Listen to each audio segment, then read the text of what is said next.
The gleaming marble lobby of the Grand Azure Resort echoed with my family's laughter as I pushed their designer luggage toward the elevator. My sister Amanda's voice carried across the space, deliberately loud enough for other guests to hear. Can you believe it? 10 years of finding himself, and he's still carrying bags for a living. My brother-in-law Charles, fresh from his morning tennis match, chimed in. At least he's got job security. Someone's always going to need their bags carried. If only they knew that while they were busy mocking my career choices, I'd built Eclipse Hospitality into a silent giant in the luxury hotel industry. The Grand Azure, their favorite resort for showing off their supposed success, was just the latest addition to my portfolio. Which floor, sir? I asked politely, playing my role as the dutiful bellhop. Charles barely glanced at me as he adjusted his Rolex. A knockoff, though he'd never admit it. Presidential suite, of course, Amanda replied, examining her fresh manicure. Though I suppose you've never seen inside those rooms, have you, little brother? I suppressed a smile, thinking about the ownership papers sitting in my office, my real office, not the staff room they assumed I used. I'd signed the final acquisition documents for the Grand Azure just yesterday, adding it to Eclipse's growing collection of luxury properties. My phone buzzed silently in my pocket. A message from Sarah, my chief operations officer. Board meeting confirmed for 9 a.m. tomorrow. New ownership announcement ready for distribution. I'd deliberately scheduled the announcement for an hour after my family's planned checkout time. But given their behavior, perhaps an earlier revelation might be in order. Beautiful hotel, isn't it? I commented casually as we rode up in the elevator. The architecture, the attention to detail. Please, Amanda scoffed, spare us your service industry expertise. Some of us have actual business careers to discuss. Charles nodded importantly. Speaking of which, we're meeting potential investors for breakfast tomorrow. Try not to embarrass us in front of the real guests. Real guests. If they only knew that half the investors they tried to impress were actually my employees, carefully placed to monitor the hotel's operations. The elevator opened directly into the presidential suite, a $12,000 per night testament to luxury that they were only experiencing because I'd quietly arranged a special rate through their travel agent. Will there be anything else? I asked, setting down their bags. Amanda waved her hand dismissively. That's all. Though. She paused, reaching for her purse. Here's a little something for your trouble. Maybe put it toward some career counseling. She held out a $20 bill, her diamond bracelet catching the light. The same bracelet she'd bragged about at our last family dinner, not knowing I owned the company that had actually repossessed it from its previous owner. Very kind of you, I replied, taking the bill. I'd have it framed later. A reminder of what they thought $20 meant to the man who signed their hotel's payroll. As I turned to leave, Charles called out. Oh, and we'll need extra towels. Try to remember this time. Last stay the service was disappointing. I nodded, thinking about the real reason their last stay had been less than perfect. Amazing how room service gets delayed when guests treat staff like furniture. Of course, sir. I'll make sure everything is perfect for your stay. My phone buzzed again as I left the suite. Another message from Sarah. Final paperwork processed.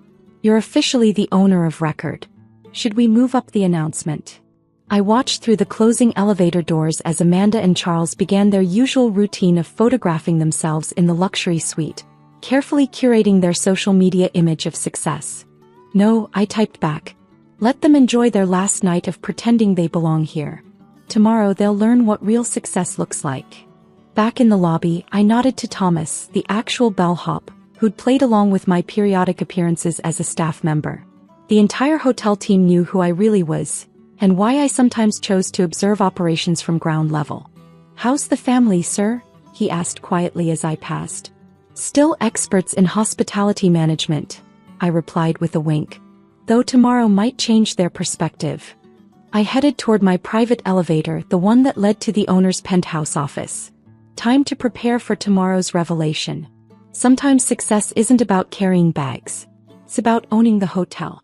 From my penthouse office, I watched the sunset paint the ocean in shades of gold, a view my family thought was reserved for real business people like themselves. The irony wasn't lost on me as I reviewed the security feeds showing Amanda and Charles holding court in the hotel's 5-star restaurant, regaling their dinner companions with tales of their imagined business prowess. And then I told the board, Charles was saying, gesturing with his third glass of premium wine, that their strategy was completely wrong. They practically begged me to consult for them after that. Sarah appeared silently at my side, tablet in hand. Sir, your family has just charged another $2,000 bottle of Chateau Lafite to their room. Should we? Let them enjoy it, I smiled. Consider it a farewell gift to their delusions of grandeur. The feed switched to show Amanda showing off her exclusive suite to some newly arrived guests. Of course, we always stay in the presidential suite. Charles and I have certain standards, you understand. Standards that had been maintained by my careful manipulation of their booking rates, ensuring they could afford to keep up appearances. Till now. The announcement package is ready, Sarah reported. Press release, ownership transfer documents, new management structure, including the revised rate cards for certain guests. I nodded, thinking about the preferred client status my family had enjoyed without knowing its source. Schedule everything for 8 a.m. I want them to have time to fully process their new reality before checkout. My phone lit up with a message from the restaurant manager. Mr. Rivers, your sister is demanding to speak with the owner about the wine list. Says it's beneath her usual standards. Tell her the owner will be happy to discuss it tomorrow morning, I replied, enjoying the layers of truth in that statement. Sarah raised an eyebrow. You're going to meet them as yourself? Not the usual representative. Time to end the charade, I confirmed. 10 years of watching them mistake wealth for worth is enough. The security feed showed Amanda and Charles heading back to their suite, slightly unsteady from the wine they couldn't actually afford. They passed a housekeeping cart without even a glance at the staff who knew more about real business operations than my family ever would. Prepare the main conference room for 8 a.m., I instructed Sarah.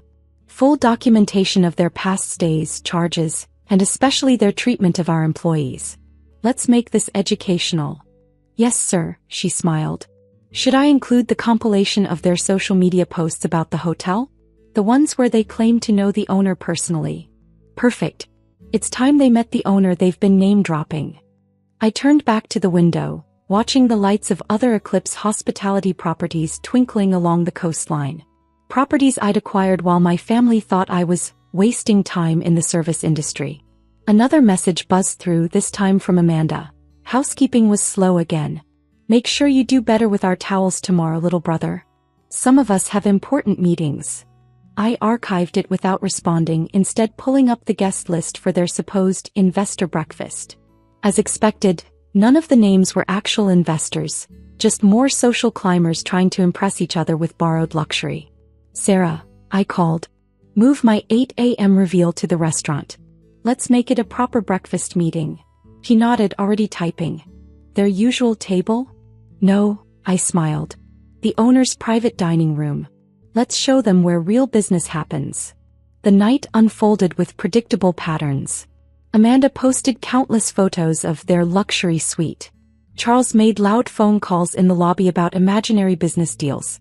Both continued to treat the staff with the casual disdain of people who thought money equaled class. Around midnight, I watched them return from the hotel bar, Charles loudly proclaiming his expertise in hotel management to anyone within earshot. The problem with places like this, he was saying, swaying slightly, is they don't understand real luxury. If I owned this place, what would you do? I murmured to the empty office. Fail to pay the bills like your last 3 business ventures. Sarah appeared with a final update. Everything is set for tomorrow. The staff has been briefed, security is prepared, and the ownership announcement has been scheduled for distribution to all major news outlets. Perfect, I replied, closing my laptop. Time to prepare for my first official day as the visible owner of the Grand Azure. As I rode the private elevator to my actual residence, the hidden owner's suite above the presidential floor, I thought about all the family dinners where they'd mocked my career choices. All the condescending advice about real business. All the times they'd looked down on the very industry that had made me wealthy enough to buy their favorite playground. Sarah, I called as the elevator doors opened. Make sure their final bill includes every charge at full rate. No more family discounts. Already done, sir, she replied. Should I include the historical rate adjustments they never knew about? Of course, I smiled. It's time for a complete accounting. Tomorrow would be interesting indeed. Sometimes the best revenge isn't just owning the hotel. It's watching them realize who they've been bragging to all along. At precisely 7:55 a.m., I stood in the owner's private dining room, watching through one-way glass as Amanda and Charles arrived for their investor breakfast. They'd dressed for performance, her in Chanel, him in what he claimed was bespoke Armani but was actually a decent knockoff. Your sister has already demanded 3 room service changes this morning, Sarah reported, standing beside me with her ever-present tablet. And Mr. Charles attempted to book a private yacht using an expired credit card. How fitting, I smiled, adjusting my genuine Brioni suit, the kind of subtle luxury my family could never quite achieve. Are our other guests ready? She nodded toward the security feed showing the hotel's senior staff gathering in the adjacent room. Everyone who's been personally affected by their behavior is present. Excellent. Let's begin their education. I watched through the glass as Amanda and Charles settled at their table, already performing for an audience that didn't exist. The investors they expected would never arrive. Instead, they'd face a different kind of meeting. I told the owner last time, Amanda was saying loudly enough for nearby tables to hear, that they really should upgrade their breakfast menu. I mean, beluga caviar is so basic. Charles nodded importantly. Speaking of which, where is everyone? I specifically arranged this meeting to discuss potential investment opportunities. Right on cue, Sarah entered their room. Mr. and Mrs. Harrison, the owner will see you now. Their expressions shifted from annoyance to excitement. After all, they'd been bragging about knowing the owner personally. This was their chance to prove it. Finally, Amanda preened, gathering her designer bag. Charles, darling, remember to mention your ideas about property development. I turned to face the door as Sarah led them into the private dining room.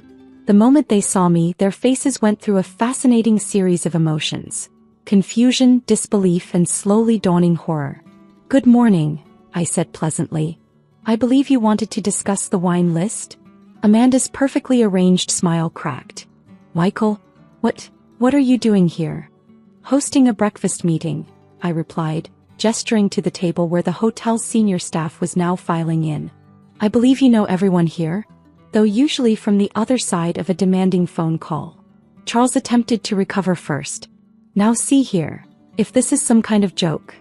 No joke, I interrupted, nodding to Sarah, who began distributing folders to everyone present. Consider this a performance review. Yours. The folders contained detailed records of their stays.